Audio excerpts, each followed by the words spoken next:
KV5000 kontinentālā gulta, ražota Igaunijā.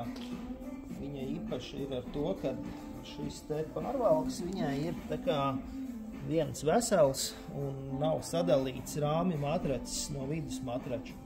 Tātad komplektā ir rāmja matracis, tad nāk lielais matracis, virsmatracis, kalns.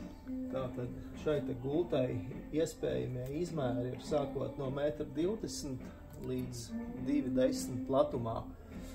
Šeit mēs redzam rāmja matracim ir atsperu pocket bloks, kā arī šim te vidus matracim arī ir pocket atsperu bloks.